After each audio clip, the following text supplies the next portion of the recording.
selamat siang. Anda menyaksikan liputan terkini bersama saya, Haya Sofa.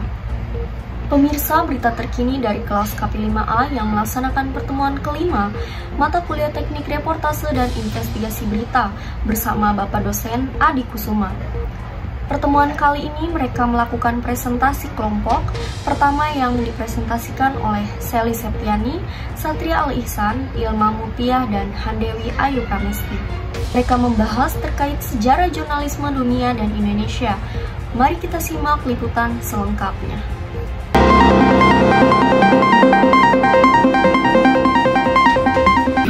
Baik, terima kasih Saudari Siti Aisyah. Di sini saya akan menjelaskan terkait pengertian reporter.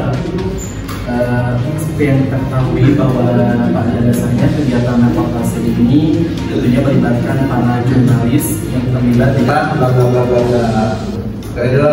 kehidupan reporter di Indonesia sangat bagus. Anda jelaskan sesuai dengan kemampuan Anda melihat fenomena. Kayak gitu sih, yuk kurang lebih gambarannya. Makanya yang namanya nulis itu harus selalu dilatih, terus latih. Dan kenapa saya bikin ketentuan yang memang khusus di sini ya? Pengertian jurnalistik secara etimologis, jurnalistik berasal dari kata journ. Dalam bahasa Prancis, journ berarti catatan atau laporan harian. Sederhana, jurnalistik diartikan sebagai kegiatan yang berhubungan dengan pencatatan atau pelaporan setiap hari. Dalam kamus, jurnalistik diartikan sebagai kegiatan untuk menyiapkan, mengedit, dan menulis untuk surat kabar, majalah, atau berkala lainnya. Dalam kamus, jurnalistik diartikan sebagai kegiatan untuk menyiapkan, mengedit, dan menulis untuk surat kabar, majalah, atau berkala lainnya. Berikutnya sejarah jurnalistik. Fraserburg dalam An Introduction to Journalism menulis jurnalistik adalah segala bentuk yang membuat berita dan ulasan mengenai berita sampai pada kelompok pemerhati.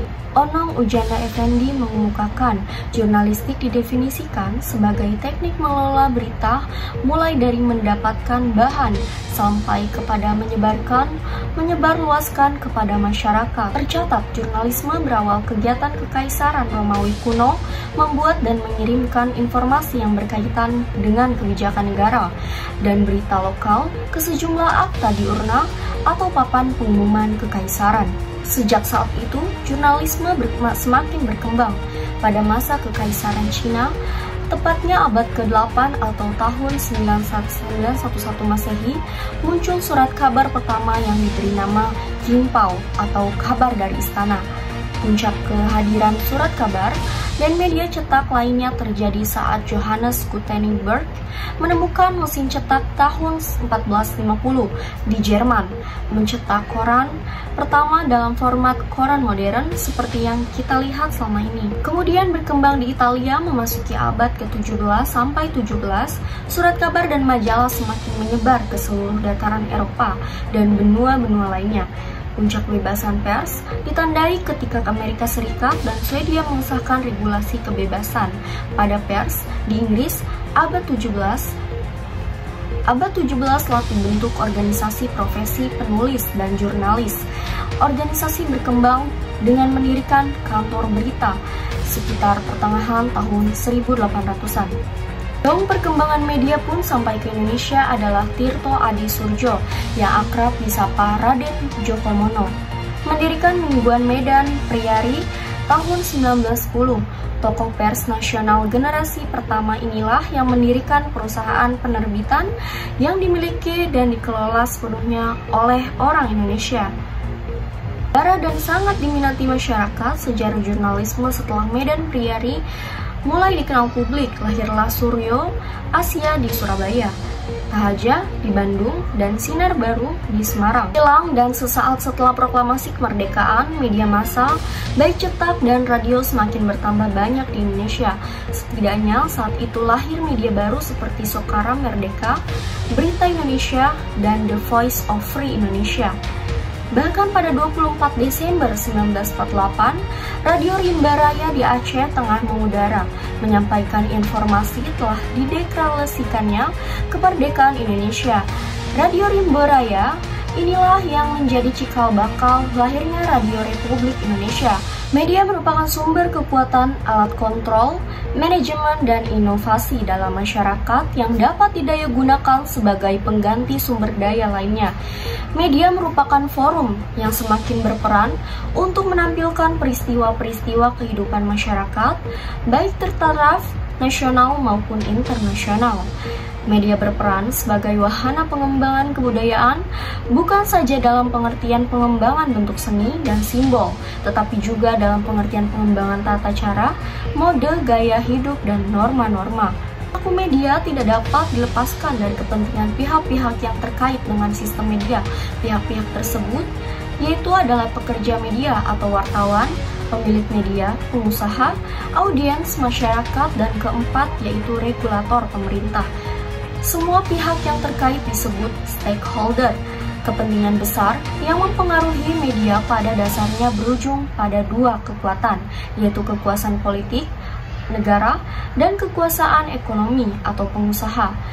Media memiliki pengaruh yang kuat terhadap pembentukan pola pikir, sikap, dan perilaku khalayak. Agar perilaku media selaras dengan kepentingan nasional, maka dibutuhkan regulasi yang menjamin profesionalisme media.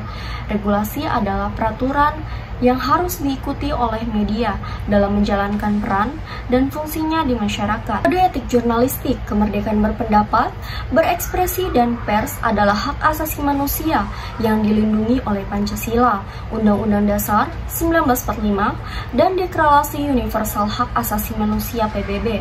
Kemerdekaan pers adalah sarana masyarakat untuk memperoleh informasi dan berkomunikasi guna memenuhi kebutuhan hakiki dan meningkatkan kualitas kehidupan manusia. Dalam mewujudkan kemerdekaan pers itu, wartawan Indonesia yang juga menyadarkan adanya kepentingan bangsa, tanggung jawab sosial, beragama masyarakat, dan norma-norma agama. Dalam melaksanakan fungsi, hak, kewajiban, dan perannya, pers menghormati hak asasi setiap orang. Karena itu, pers dituntut profesional dan terbuka untuk dikontrol oleh masyarakat. Ada beberapa pasal yang kami akan jelaskan. Ini adalah salah satu dari pasal-pasal tersebut. Pasal pertama, wartawan Indonesia bersikap independen, menghasilkan berita yang akurat, berimbang, dan tidak beritikat buruk. Pasal 2, wartawan Indonesia menempuh cara-cara yang profesional dalam menjalankan tugas jurnalistik. Pasal yang ketiga, wartawan Indonesia selalu menguji informasi, memberitakan secara berimbang, tidak mencampurkan fakta dan opini yang menghakimi, serta menerapkan asas praduga tak bersalah. Baik pemirsa, kali ini saya akan memberikan tanggapan terkait baca pres Ganjar Pranowo sebagai bintang iklan azan maghrib di suatu siaran televisi swasta menjadi banyak perbincangan publik. Kemunculan Ganjar Pranowo menuai banyak pro dan kontra daripada masyarakat. Tidak hanya itu, gerakan dan gestur Ganjar dalam tayangan itu pun menjadi buah bibir para netizen sebab Ganjar tampak tidak menggulungkan lengan bajunya ketika berwudu. Dan dalam gerakan sholatnya saat bagian sujud, terlihat Ganjar Pranowo tidak menempelkan bagian hidungnya ke sajadah, padahal dalam gerakan yang seharusnya itu harus menyentuh sajadah ataupun lantai. Tayangan azan maghrib yang menampilkan baca pres yang diusung partai PDIP itu dianggap netizen sebagai bentuk politik identitas. Dan menurut saya, sebagian masyarakat pasti akan berpikir bahwa salah satu siaran televisi tersebut itu bertujuan untuk mempromosikan si calon ini. Jadi mungkin seperti itu yang akan dipikirkan oleh masyarakat, sebagian besar masyarakat. Baik pemirsa, tanggapan saya sekaligus mengakhiri liputan kali ini. Saya Haya Sofa, pamit undur diri, terima kasih dan sampai jumpa.